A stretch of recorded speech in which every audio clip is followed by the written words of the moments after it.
సంఘానికి కూడా పనులు చేస్తాము.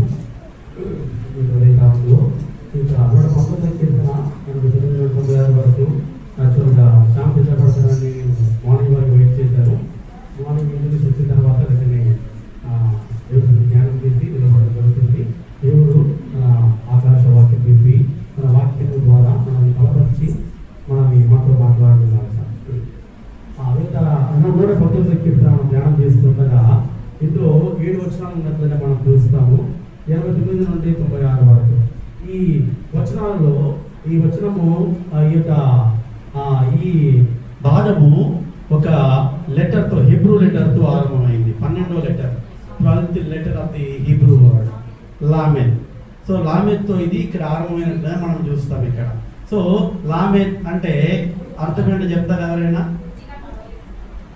కుంటిగా నడవలేకపోవడం, ఇంకా నేర్చుకోరండి. ఎప్పుడో చూస్తారు కదా, రైట్, వెరీ గుడ్. లామెత్ అంటే దీని ఆత్మీయమైన అర్థం. దీనికి రెండు అర్థాలు ఉన్నాయి ఇక్కడ. ఒకటి లిటరరీ మీనింగ్, ఇంకొకటి స్పిరిచువల్ మీనింగ్. అక్షరార్థంగా దీని అర్థం ఏంటంటే శిక్షించడము లేదా కుంటి లేదా అనేక రకమైన అర్థాలు ఉన్నాయి. కానీ దీని ఆత్మీయమైన అర్థం మనం గమనించినట్లయితే to teach or to learn, బోధించుట లేదా నేర్చుకొనుట. లామెట్ అనే పదానికి అర్థం ఏంటంటే నేర్చుకొనుట లేదా బోధించుట. ఇక్కడ కీర్తనాకారుడు ఏమి నేర్చుకుంటున్నాడు, ఏమి బోధిస్తున్నాడు అని మనం గమనించినట్లయితే ఆబ్వియస్లీ ఈ వాక్యములు, ఈ అధ్యాయం అంతట్లో ఉన్న అర్థాన్ని బట్టి మనకు అర్థమవుతుంది ఆయన ఏం నేర్చుకుంటున్నాడు. ఆయన దేవుని వాక్యాన్ని నేర్చుకుంటున్నాడు. ఆయన మనకేం నేర్పిస్తున్నాడు? దేవుని వాక్యాన్ని నేర్పిస్తున్నట్లుగా మనం చూస్తాం కదా. లామెత్ అంటే అర్థం ఏంటి? ప్రతి లెటర్, ప్రతి వచనం కూడా ఆ లెటర్తో ఆరంభమవుతుంది. లామెత్ అంటే నేర్చుకునుట లేదా నేర్పించుట అని మనం చూస్తాం ఇక్కడ. ఈ వచనాల్లో ఒక అద్భుతమైన మాట మనం గమనించాల్సిన విషయం ఏంటంటే ఇది 12వ లెటర్, ఇది లాంగెస్ట్ లెటర్. ఇది అన్ని లెటర్స్ లో మనము ఇంగ్లీష్ రాస్తే ఇక్కడ చాలా మంది చదువుకున్న వాళ్ళు ఉన్నారు. 4 లైన్స్ ఉంటాయి కదా ఇంగ్లీష్ రాయడానికి, ABCD రాయడానికి. ఇది 4 లైన్స్ కంటే పైకి పోయే లెటర్ ఇది హెబ్రీ భాషలో ఈ లెటర్స్ రాసినప్పుడు అది గీత దాటి బయటికి వెళ్ళిపోయేంత పొడవైన లెటర్ ఇది, చాలా పొడవైన లెటర్ ఇది. ఈ లెటర్ యొక్క అద్భుతమైన మాటతోటి యొక్క కీర్తనాకారుడు ఈ 89 నుండి 96 వరకు తన వచనాలను ఆరంభించినట్లుగా మనం చూస్తున్నాం ఇక్కడ. అయితే ఇక్కడ ఈ యొక్క భాగాన్ని మనం, ఈ యొక్క 12వ భాగాన్ని మనం ఈ విధంగా దీన్ని డివైడ్ చేసుకోవచ్చు. మొదటి 89, 91 వచనం గమనించినట్లయితే ఇక్కడ the permanence of God's word, దేవుని వాక్యము నిత్యము, దేవుని వాక్యము శాశ్వతము, దేవుని వాక్యము ఎప్పటికీ నిలుచును అని ఇక్కడ మనం చూస్తాము. The permanence of God's word. రెండవదిగా మనం చూసినట్లయితే 92వ వచనంలో ఇక్కడ మనం చూస్తాము నీ ధర్మశాస్త్రము నాకు సంతోషమీయని ఎడల నా శ్రమ యందు నేను నశించియుందును అంటాడు. The protection of God's word, దేవుని వాక్యం మనల్ని కాపాడుతుంది, దేవుని వాక్యం మనకి భద్రతనిస్తుందని కీర్తనకారుడు మాట్లాడుతున్నట్లుగా మనం చూస్తాము. అలాగే 93 నుండి 95 వరకు the power of God's word, దేవుని వాక్యములో శక్తి ఉంది, దేవుని వాక్యములో పవర్ ఉంది అని ఇక్కడ కీర్తనకారుడు మాట్లాడుతున్నట్లుగా మనం చూస్తాము. అలాగే చివరి వచనమైన 96వ వచనం గమనించినట్లయితే the perfection of God's word, దేవుని వాక్యము సంపూర్ణత కలదని అక్కడ కీర్తనకారుడు మనతో మాట్లాడుతున్నాడు. మొదటి 3 వచనాల్లో 89, 90, 91 వచనాల్లో the permanence of God's word, దేవుని వాక్యము నిత్యము. 92వ వచనంలో the protection of God's word, దేవుని వాక్యములో భద్రత. 93 నుండి 95 వరకు the power of God's word, దేవుని వాక్యములో ఉన్న శక్తి. 96వ వచనంలో the perfection of God's word, దేవుని వాక్యములో ఉన్న సంపూర్ణతను మనం చూస్తున్నట్లుగా మనం చూస్తాం ఇక్కడ. ఒక్కసారి చదువుదామా 89వ వచనం ఒక్కసారి. దేవా యెహోవా నీ వాక్యము ఆకాశం ముందు నిత్యము నిలకడగా ఉన్నది. ఎక్కడ ఉందంటే నిలకడగా, మరి ఆకాశం ముందు నిలకడగా ఉంది అని దేవుడు మాట్లాడుతున్నాడు. దీని అర్థం ఏంటి? What is the meaning of these words? ఈ వాక్యములో, ఈ వచనంలో ఉన్న అంతరార్థం ఏంటి అని గమనించినట్లయితే, దేవుని వాక్యము ఈ యొక్క భూమి మీద కొంతకాలం మాత్రమే ఉంటుంది. ఒక రోజు రాబోతుంది, దేవుని గ్రంథము మూయబడుతుంది. దేవుని వాక్యం మనకు ఎంత మాత్రము దొరకదు. దేవుని వాక్యము దొరకని రోజు రాబోతుంది. ఈ భూమి మీద దేవుని వాక్యము అశాశ్వతము. కొన్ని దినములు మాత్రమే ఉంటుంది, కొన్ని రోజులు మాత్రమే ఉంటుంది, కొన్ని సంవత్సరములు మాత్రమే ఉంటుంది. ఒకసారి యేసుక్రీస్తు వారు భూలోకంకి వచ్చి ఆయన సైన్యం తనతో పాటు కొనుగోబడిన తర్వాత దేవుని వాక్యం ఈ భూమి మీద ఎంత మాత్రం ఉండబోదు. అప్పుడు చెప్పండి, దేవుని వాక్యము ఎవరు? యోహాను సువార్త 1:1 ప్రకారము ఆది యందు వాక్యం ఉండెను, ఆ వాక్యము దేవుని యొద్ద ఉండెను, ఆ వాక్యము దేవుడై ఉండెను. ఆ దేవుడు ఆయన పర్మనెంట్ స్థానం ఏంటి? ఆయనది, ఆయన నిత్య స్థానం ఏంది? ఆకాశ మహాకాశములు పట్టజాలని ఉన్నతమైన పరలోకమందు ఆయన ఆసీనుడై ఉన్నవాడుగా మనం చూస్తాము. దేవుడు ఎక్కడ ఉంటాడు, ఆయన వాక్కు అక్కడ ఉంటుంది. అది శాశ్వతంగా ఆయన సన్నిధిలో ఆయనతో పాటుగా ఉంటున్నట్లుగా మనం చూస్తాము. చూసారా ఎంత అద్భుతంగా కీర్తనకారుడు భవిష్యత్తుని, వర్తమానాన్ని, భూతకాలాన్ని ఆయన గ్రహించిన వాడై ఈ యొక్క మాట చెప్తున్నాడో చూస్తాం మనం. ఏమి నిలిచును? శాశ్వతము దేవుని వాక్యము నిలుచును. దేవుని వాక్యం నిలుచును. ఏం నిలుచును? ఈ యొక్క ఆకాశం నిలవకపోవచ్చు, ఈ యొక్క సూర్యుడు నిలవకపోవచ్చు, భూమి నిలవకపోవచ్చు, కానీ ఏమి శాశ్వతము? దేవుని వాక్యము శాశ్వతమని ఇక్కడ కీర్తనకారుడు మనతో మాట్లాడుతున్నాడు. ఆ వాక్యము ఎక్కడ శాశ్వతం అంట? ఎక్కడ? వేర్? ఆకాశమందు అది శాశ్వతమని ఆయన అక్కడ మనం చూస్తున్నట్లయితే మనం చూస్తాము. ఎందుకు దేవుని వాక్యము శాశ్వతము? అసలు ఈ వాక్యము ఎక్కడ ఆరంభమైంది?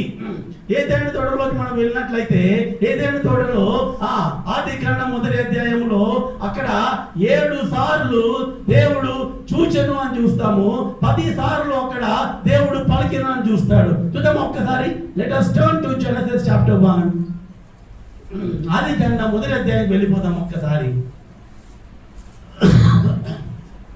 ఇక్కడ మనం గమనించినట్లయితే 4వ వచనం చూద్దామా? వెలుగు మంచిదైనగా దేవుడు చూచెను. రైట్. 10వ వచనం చివరి లైన్, అది మంచిదని దేవుడు చూచెను. 12వ వచనం చివరి లైన్, అది మంచిదని దేవుడు చూచెను. 18వ వచనం చివరి లైన్, అది మంచిదని దేవుడు చూచెను. 21వ వచనం చివరి లైన్, అది మంచిదని దేవుడు చూచెను. 25వ వచనం చివరి లైన్, అది మంచిదని దేవుడు చూచెను. ఎన్నిసార్లు ఉందండి ఇక్కడ? 31వ వచనం చివరి లైన్, అది చాలా మంచిగా ఉండని ఆయన చూచెను. ఎన్నిసార్లు ఉంది ఇక్కడ ఈ మాట? 7 సార్లు ఉన్నట్లుగా చూస్తాము. 7 సార్లు ఆయన చేసిన, ఆయన మాట నుండి వచ్చిన బయట వెళ్ళింది ఏర్పడగా దాన్ని చూచి ఆయన మంచిదని చూచినట్లుగా మనం చూస్తాము. ఒక్కసారి 3వ వచనం చూద్దామా? దేవుడు వెలుగుటమ్మని పలుకడా. 6వ వచనం, ఈ జలములను వేరుపరచుగా కానీ పలికెను. 9వ వచనం, 6న నెల కనబడునుగా కానీ పలుకడా. 11వ వచనం, భూమి మునిపించుగా కానీ పలుకడా. 15వ వచనం, విశాలమందు జ్యోతులయుండుగా కానీ పలికెను. 20వ వచనం, ఆకాశం విశాలంలో ఎగురుగా కానీ పలికెను. 24వ వచనం, భూమి పుట్టించుగా కానీ పలికెను. 26వ వచనం, జంతువును ఏలుదురుగా కానీ పలికెను. 28వ వచనం చివరి లైన్, దేవుడు వారితో చెప్పెను. 30వ వచనం చివరి లైన్, పచ్చని చెట్లని ఆహారం మగునని పలికెను. ఎన్నిసార్లు అందండి? కౌంట్ చేశారా? 10 సార్లు ఆయన పలికిండు. ఏం పలికిండు? ఏదైనా తోటలో ఆయన పలుకు ఆరంభమైంది. ఆయన వాక్ ఈ లోకానికి 6,000 సంవత్సరాల కంటే ముందుగా ఏదైనా తోటలో ఆయన పలుకు ఆరంభమైంది. ఆయన పలుకు ఇంకా మనకు వినిపిస్తూనే ఉంది. ఇటు ఉదయకాలంలో ఆయన మందిరంలో ఉన్నవారు ఇంకా ఎవరైనా ఆయన పలుకును వెనక, ఆయన వాక్కును వెనక దూరంగా ఉంటే దేవుడు మీతో మాట్లాడుతున్నాడు. ఆయన సృష్టిని చేసి ఇది మంచిదని అన్నాడు కదా, అలాగే ఉదయకాలంలో ఆయన నిన్ను చూచి నీ రక్షణను బట్టి, నీ మారు మనసును బట్టి, నీ స్థితిని బట్టి ఆయన మంచిది అనాలి. ఏమనాలి? ఆయన మంచిది అనాలి. ఉదయకాలంలో దేవుడు మనతో మాట్లాడుతున్నాడు. ఏ దిన తోటలో ఆరంభమైన ఆయన కార్యము ఇంకా కొనసాగుతూనే ఉంది. ఒక దినము రాబోతుంది, it is going to be అని అంట. ఆ చివరి దినము రాకముందే మనం ఆయన వైపు తిరిగి ఆయన వాక్కు లోబడి ఆయన మాటకి మనము విధేయులమవుతే అప్పుడు ఏమంటాడు దేవుడు? అది మంచిది. ఆయన 7 సార్లు పలికాడు కదా, అది సంపూర్ణమైంది. కాబట్టి ఆయన వాక్కు ఉండగానే మనం ఆయన వాక్కును మనం జ్ఞాపకం చేసుకుందాం. ఈ లోకంలో డబ్బు శాశ్వతం కాదు, ఈ లోకంలో అధికారం శాశ్వతం కాదు, ఈ లోకంలో మనకుండే ఆస్తులు అంతస్తులు శాశ్వతం కాదు, ఈ లోకంలో మనం కట్టించుకున్న ఇల్లు మనకు శాశ్వతము కాదు. కానీ ఏమి శాశ్వతము? ఆయన వాక్కు శాశ్వతము.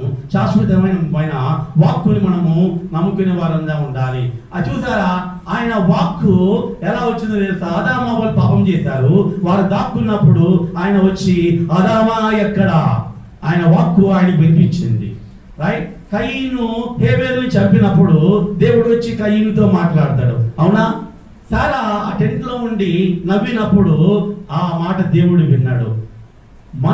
మనము దేవుణ్ణి చూడలేకపోవచ్చు, కానీ మనమందరము కూడా దేవుని కంటిలో ఆయన దృష్టిలో ఉన్నవారిని. అవునంటారా కదా? దేవుని నామానికి మహిమ కలుగును గాక. ఇటు ఉదయకాలంలో దేవుడు మనతో మాట్లాడుతూ ఏమంటున్నాడంటే, నీకు దేవుడు ఎవరో తెలియకపోవచ్చు, కానీ నీవెవరో దేవుడికి తెలుసు. ఆయన వాక్కును వినే ఆ సెన్సిటివిటీ, ఆ సున్నితత్వం కలిగి, అటువంటి మనస్సుని, అటువంటి హృదయాన్ని, అటువంటి తలంపులను కలిగి ఆయన వాక్యం మనము వినేవారంగా మనం ఉండాలి. ఒకసారి చూద్దామా? యెషయా గ్రంథం 40వ అధ్యాయం 8వ వచనం. Book of Isaiah chapter 40 verse 8. యెషయా 40వ అధ్యాయం 8వ వచనం చూద్దామా ఒక్కసారి. గడ్డి ఎండిపోవును, దాని పువ్వు వాడిపోవును, మన దేవుని వాక్యము నిత్యము నిలుచును. ఈ లోకంలో గడ్డి ఎండిపోవచ్చును, పువ్వు వాడిపోవచ్చును, కానీ ఏమి నిలుస్తుందంట? దేవుని వాక్యం నిలుస్తుంది అని ఇక్కడ మనం చూస్తాము. చూసారా, దేవుడు మొట్టమొదట సృష్టిలో భాగంగా ఆయన చేసింది ఏంటి చెప్పండి? On the first day what he created, what was that? ఒకసారి చూడండి, ఆదికాండంలో 1వ అధ్యాయంలో ఆయన మొదటి దినమున ఏమి చేసిండు? 4వ వచనం, 3వ వచనం ప్లీజ్. దేవుడు వెలుగుతామని పలుకగా వెలుగు కలిగెను, వెలుగు మంచిదైనట్టు దేవుడు చూచెను. ఏం చేసింది ఆయన? మొట్టమొదటి దినమున ఏం చేసింది ఆయన? వెలుగును చేసిండు. వెలుగు లేకుండా మనం దేనిని చూడలేము. అయితే కొన్ని వందల సంవత్సరాల తర్వాత ఒక జూయిష్ సైంటిస్ట్ ఆయన వెలుగు అనేది, లైట్ అనేది 1,86,000 స్క్వేర్ కిలోమీటర్స్ తోటి 1 సెకండ్లో ప్రయాణిస్తుందని ఐన్స్టీన్ అనే వ్యక్తి చెప్పాడు కొన్ని వందల వేల సంవత్సరాల తర్వాత. కానీ దేవుడు తన వెలుగుని ఆయన మొట్టమొదట చేసింది ఆయన. అవునా? అలాగే మనం 6 దినాల్లో ఆయన చేసిన సృష్టి యావత్తును మనము జ్ఞాపకం చేసుకుంటే, మొదటి దినమున ఆయన ఈ విధంగా మొదటి దినం, 2వ దినం, 6వ దినం వరకు ఇచ్చిన తర్వాత 6వ దినమున దేవుడు ఎవరిని చేసిండు? మనిషిని చేసిండు. మనిషిని చేసి మనిషికి ఏమిచ్చిండు? పరిపాలించుమని, లార్డ్షిప్. రైట్? ఆయన లైఫ్ అండ్ లార్డ్షిప్. 6వ దినమున ఆయన మనకి ఏమిచ్చాడంటే జీవాన్ని ఇచ్చాడు. పరిపాలించమని ఆయన అధికారం ఇస్తే మనం ఏం చేశామండి? ఒక్కసారి వెనక్కి వెళ్ళిపోదామా? సృష్టికి ఆరంభానికి వెళ్ళిపోదామా? ఒక్కసారి గమనించండి, సృష్టి ఆరంభంలో మొట్టమొదటి దినం ఏం జరిగింది. 2వ దినం, 3వ దినం, 4వ దినం జరిగింది. తర్వాత 6వ దినమున మనిషి చేయబడ్డాడు. నెక్స్ట్ డే ఏం దినం అండి? నెక్స్ట్ డే ఏం దినం? విశ్రాంతి దినం. మనిషి తన జీవితాన్ని విశ్రాంతి దినముతో ఆరంభిస్తున్నట్లుగా మనం చూస్తాం. దేంతో ఆరంభిస్తున్నాడు మనిషి? విశ్రాంతి దినముతో ఆరంభిస్తున్నాడు. ఇప్పుడు చెప్పండి, మన జీవితంలో ఎంతమందికి విశ్రాంతి ఉంది? మన జీవితంలో ఇటువంటి అనుభవం ఉందా? ఆనాడు మనిషి తన జీవితాన్ని విశ్రాంతి ద్వారా, నెమ్మది ద్వారా, సమాధానం ద్వారా, దేవునితో సహవాసం కలిగి తన జీవితాన్ని ఆరంభిస్తే, ఈనాడు మనిషి దేవునికి దూరం అయిపోయి నెమ్మది లేకుండా, సమాధానం లేకుండా, ఎప్పుడు కూడా దిగులుతోటి, భయంతోటి, రైట్, ఇబ్బందులతో, సమస్యలతోటి మనకి జీవితంలో మనము పోరాడుతున్నాం. ఈ పోరాటంలో నేను అంటాను, let us go back to the first century. దేవుని సృష్టి మనం వెనక్కి వెళ్ళిపోతే ఆయన సన్నిధికి రావడం ద్వారా మనకి ఏమొస్తుంది? విశ్రాంతి. అందుకే మత్తయి వార్త 11:28లో ప్రయాసపడి భారం మోయించున్న వారులారా నా ఎద్దుకు రండి, నేను మీకు విశ్రాంతి.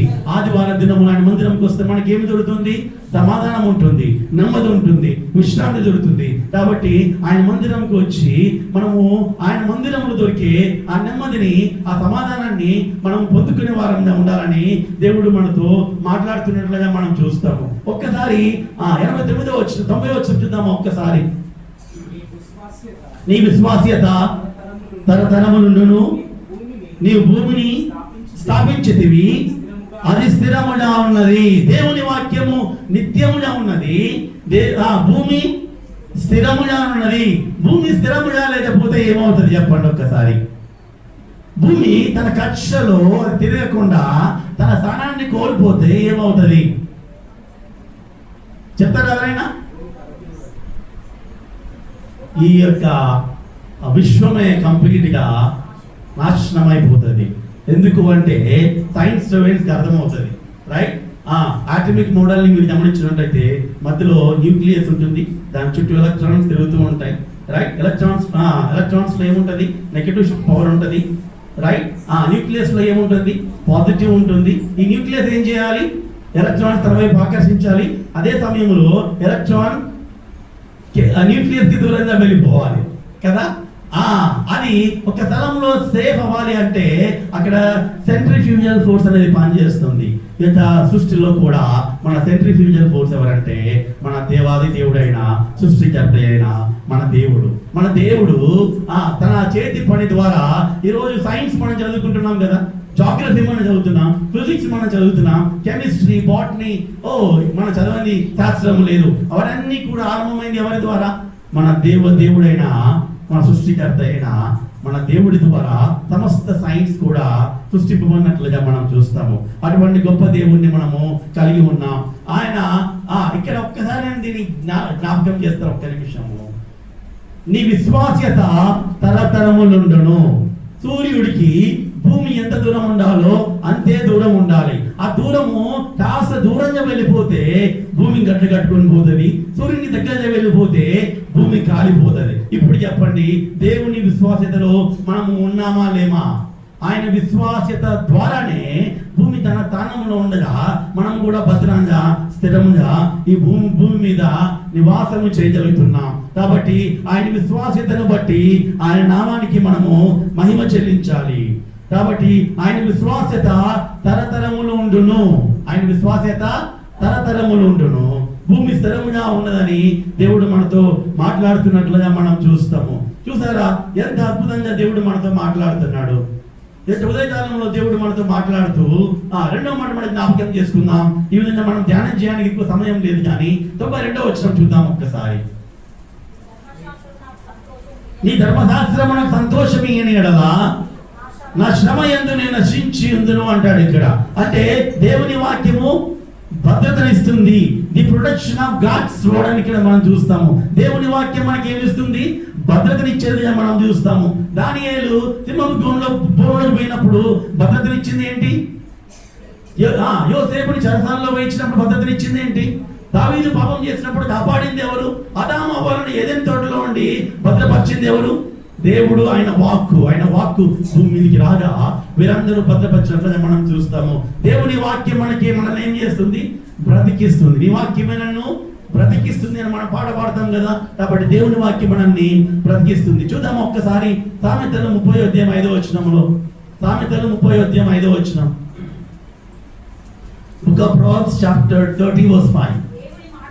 దేవుని మాటలన్నీ పుటము పెట్టబడినవే, ఆయనను ఆశ్రయించు వారికి ఆయన కేడము. ఆయన మాటలలో ఏమీ చేర్చకము. కాబట్టి దేవుని వాక్యం ఎలాంటిదంట? ఆయన కేడము, భద్రతనిచ్చేది, రక్షణ శృంగము. ఆయన వాక్యం మనకి భద్రతనిచ్చే ఒక కేడముగా ఉన్నట్లుగా ఇక్కడ మనం చూస్తాము. మూడవదిగా మనం చూస్తాం ఇక్కడ దేవుని వాక్యము చాలా శక్తివంతమైనది. ఒకసారి చూద్దామా 89వ వచనం ఒక్కసారి. యెహోవా ఆకాశమందు నిత్యం నిలకడగా ఉన్నది, నీ విశ్వాస్యత రైట్. ఇక్కడ మనం చూస్తాము దేవుని వాక్యం ఎంత శక్తివంతమైనదంటే 89 వచ్చిన మనం చూస్తాము God's word is settled in heavens. 91లో God's word stands on earth. 90-95 God's word is sufficient for the believer. 89 వచనములో దేవుని వాక్యము ఆకాశములో నిల్చును. 90-91లో దేవుని వాక్యం భూమి మీద నిల్చును. 92 నుండి 95 వరకు ఒక విశ్వాసికి దేవుని వాక్యము సరిపోయినట్లుగా మనం చూస్తాము. ఎంత అద్భుతమైన దేవుని వాక్యము, శక్తివంతమైన మాట ఇది. ఆయనను మించిన మాట ఇంకొకటి లేదని మనం చూస్తాము. రైట్. ఈ లోకంలో ఎంత బలవంతులైనా, ఎంత అధికారం ఉన్న వాళ్ళైనా వారి మాటకు లిమిటేషన్స్ ఉన్నాయి, కానీ పరిమితులు ఉన్నాయి. కానీ వారికి ఇప్పుడు ఫర్ ఎగ్జాంపుల్ మన ముఖ్యమంత్రిని తీసుకుంటే ఆయన పరిధి మన రాష్ట్రం మాత్రమే. మన ప్రధానమంత్రిని తీసుకుంటే ఆయన పరిధి మన దేశం మాత్రమే. అమెరికా ప్రెసిడెంట్ తీసుకుంటే ఆయన పరిధి అమెరికా దేశం మాత్రమే. కానీ మన దేవుడు మాత్రం ఆయన శక్తివంతుడు. ఆయనకు పరిమితులు లేని దేవుడు, ఆయన అవధులు లేని దేవుడు. ఆయన పరిమితిని సృష్టించాలంటే ఆయనే సృష్టించాలి. ఆయనే పరిమితి, ఆయనే ఆది అని మనం చూస్తాము. అటువంటి గొప్ప దేవుణ్ణి మనం కలిగి ఉన్నట్లుగా మనం చూస్తాము. కాబట్టి మరి శక్తివంతమైన వాక్యం మనకు ఉండగా మనం ఏమి చేయాలి? 92 వచనం ప్లీజ్. ధర్మశాస్త్రము నాకు సంతోషం ఇవ్వాలంటే we have to delight in God's word. దేవుని వాక్యం యందు మనం ఏం చేయాలంట? సంతోషించాలంట. 93వ వచనం చూద్దాము ఒక్కసారి. బ్రతికించితివి. Remember God's word. Delight in the God's word. Remember God's word. 93 94 చూద్దాము ఒక్కసారి. నీ ఉపదేశములను నేను వెతుకుచున్నాను. Seek God's word. దేవుని వాక్యాన్ని మనము వెతకాలి. దేవుని వాక్యం మీద మనం సంతోషించాలి. దేవుని వాక్యాన్ని మనం మరొకట జ్ఞాపకం ఉంచుకోవాలి. దేవుని వాక్యాన్ని మనము వెతకాలి. 95వ వచనం చూద్దాము ఒక్కసారి. నన్ను సంహరింపవలనని భక్తిహీనులు నా కొరకు పొంచి ఉన్నారు. అయితే నేను నీ శాస్త్రనామను తలపోయిచున్నాను. మనం దేవుని శాస్త్రనామను, దేవుని వాక్యాన్ని ఏమి చేయాలంట? తలపోయాలి. మొట్టమొదటిగా దేవుని వాక్యం యందు మనం ఆనందించాలి. రెండవదిగా దేవుని వాక్యాన్ని మనము జ్ఞాపకం ఉంచుకోవాలి. మూడవదిగా దేవుని వాక్యాన్ని మనము వెతకాలి. నాలుగవదిగా దేవుని వాక్యాన్ని మనము తలపోయాలని ఇక్కడ కీర్తనకారుడు మనతో మాట్లాడుతున్నట్లుగా మనం చూస్తాము కదా. నాలుగవది మనం గమనిస్తాం. 96వ వచనం. సకల సంపూర్ణతకు పరిమితి కలదని నేను గ్రహించి ఉన్నాను. నీ ధర్మోపదేశము అపరిమితమైనది. God's word is perfect. దేవుని వాక్యం ఎలాంటిదంట? పరిపూర్ణమైనదని మనం చూస్తాం. ఒక్కసారి కీర్తన 19వ అధ్యాయము 7 నుండి 11 వరకు చూద్దాం ఒక్కసారి. కీర్తన 19వ అధ్యాయం 7 నుండి 11 వరకు. యెహోవా నియమించిన ధర్మశాస్త్రము యథార్థమైనది, అది ప్రాణములను తెప్పరిల్ల చేయును.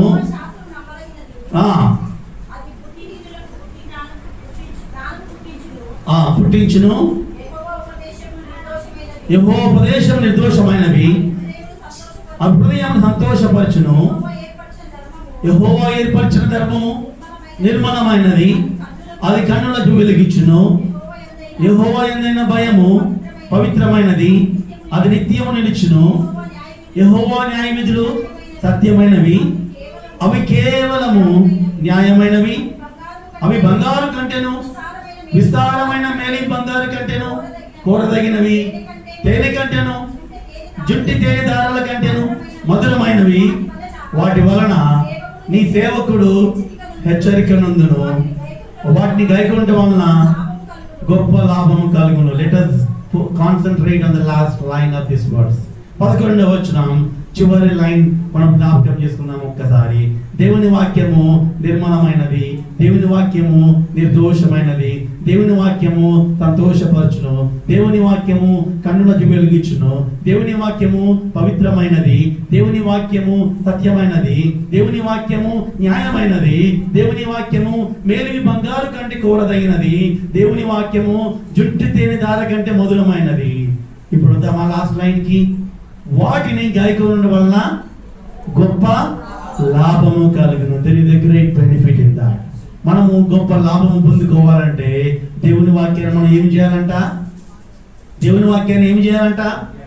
ధ్యానించాలి. దేవుని వాక్యాన్ని అందు మనం సంతోషించాలి. దేవుని వాక్యాన్ని జ్ఞాపకం చేసుకోవాలి. దేవుని వాక్యాన్ని తలపోయాలి. దేవుని వాక్యం మన హృదయంలో మనం తలపోయాలంటే ఏమి చేయాలంటే, ఒక్కటి మన హృదయంతో నిండి ఉండాలి. ఏం నిండి ఉండాలి? ఆయన పరలోకములో ఎల్లప్పుడు కూడా పరిశుద్ధుడు పరిశుద్ధుడు పరిశుద్ధుడు అని ప్రతిదానంలో ఆరాధింపబడుతున్న ఆ యొక్క ఉన్నతమైన స్థానాన్ని విడిచి, తండ్రి కుడి పార్శ్వమందు ఉండే సింహాసనాన్ని విడిచి, అది విడిచిపెట్టకూడని భాగ్యం అనేంచుకొనక ఆయన పరలోకాన్ని భూలోకానికి దిగి వచ్చి రక్త మాంసమును ధరించుకొని ఈ లోకంలో 33 సంవత్సరాలు జీవించి ఆయన తనను తాను సిలువకు అప్పగించుకొని, ఆ సిలువలో ఆయన 3 మ్రేకుల మధ్యలో, ఆకాశానికి భూమికి మధ్యలో, 2 దొంగల మధ్యలో ఆయన వేలాడి తన చివరి బొట్టు వరకు రక్తాన్ని కార్చి ఆయన సమాధి చేయబడి ఆయన తిరిగి లేచి ఆయన పరలోకానికి ఆరోహణమై ఆయన అక్కడ మెల్కీసెదెకు క్రమము చొప్పున ఆయన ఏం చేస్తున్నాడు? యాజకత్వం ధరిస్తున్నట్లుగా మనం చూస్తాము. అటువంటి గొప్ప దేవుణ్ణి మనం కలిగి ఉండగా, ఆయన చేసిన బలియాగము మన హృదయం అంతా నిండి ఉండగా, ఆయన చేసిన బలియాగాన్ని మన హృదయం నుండి కుమ్మరించి తలపోస్తూ ఆనందిస్తూ ఆయన నామాన్ని గొప్ప చేస్తూ ఆయన నామాన్ని మహిమపరుద్దాం. ఆ విధంగా చేయడానికి పరిశుద్ధాత్మ దేవుడు మనకు సహాయం చేయుగా.